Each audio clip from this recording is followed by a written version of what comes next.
ایک جنگل میں ایک بھالو رہتا تھا۔ اس کا ایک دوست بھیڑیا بھی تھا جو مشکل وقت میں بھالو کی مدد کیا کرتا تھا۔ ایک دن بھالو نے سوچا کہ میرا مکان بہت خراب ہو گیا ہے، کیوں نہ اسے گرا کر نیا بتایا جائے۔ اس نے بھیڑیے کے سامنے یہ تجویز پیش کی۔ بھیڑیا اس کی مدد کے لیے تیار ہو گیا۔ کئی دن کی محنت کے بعد بھیڑیے اور بھالو نے ایک خوبصورت گھر تیار کر لیا۔ اب بھالو نے بھیڑیے کا شکریہ ادا کیا تو اس نے جواب دیا، یہ شکریہ کی کیا بات ہے، دوست کی مدد کرنا دوست کا فرض ہے۔ ایک دن شیر کا بھالو کے گھر کے سامنے سے گزر ہوا۔ اس نے جب اتنا خوبصورت گھر دیکھا تو آگ بگولا ہو گیا۔ اس نے سوچا کہ میں جنگل کا بادشاہ ہو کر غار میں رہتا ہوں اور میری رعایا اتنے اچھے گھر میں رہتی ہے۔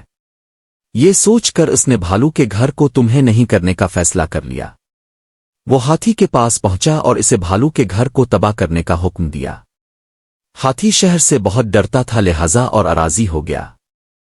اس نے بھالو کے گھر کو اپنے بھاری پاؤں تلے دبا کر تباہ کر دیا۔ بھالو کو اس بات پر بہت افسوس ہوا۔ اس نے دل میں ارادہ کر لیا کہ میں شیر سے بدلہ ضرور لوں گا۔ ایک دن بھالو جنگل کے قریب ایک قصبے میں گھس گیا۔ ایک شخص نے اسے دیکھ لیا اور اس خیال سے بھالو کو پکڑنے کا ارادہ کر لیا کہ وہ اسے کسی مداری یا سرکس والوں کے ہاتھ فروخت کر دے گا۔ آخر کار وہ بھالو کو پکڑنے میں کامیاب ہو گیا۔ بھالو نے آزاد ہونے کی بہت کوشش کی لیکن کامیاب نہ ہو سکا۔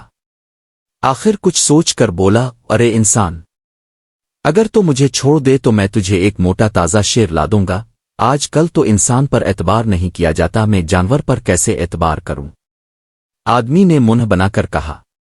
بڑی خوشامد کے بعد آخر بھالو نے اس آدمی کو راضی کر لیا۔ پھر اس نے آدمی سے کہا، اے انسان، تو ایسا کر کے یہاں پر جال ڈال دے، باقی کام میرا ہے۔ اس کے بعد بھالو اپنے دوست بھیڑیے کے پاس گیا اور اس سے مدد چاہی۔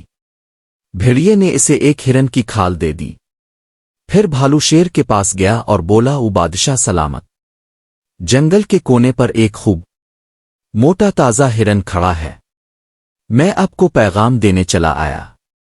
ہرن کا سنتے ہی اس کے منہ میں پانی بھر آیا۔ اس نے کہا، تم جاؤ، میں آ رہا ہوں۔ یہ بھالو تو یہی چاہتا تھا، باہر آ کر بھاگتا ہو جنگل کے کونے پر پہنچا اور ہرن کی کھال اوڑھ کر ادھر ادھر منہ مارنے لگا۔ شیر نے اس پر جھپٹ مارا لیکن بھالو بھاگ نکلا اور اس جگہ پہنچ گیا جہاں جال بچھا تھا۔ بھالو کو تو جال کے بارے میں پتہ تھا، اس لیے بھالو تو بیچ کر نکل گیا مگر شیر جال میں پھنس گیا۔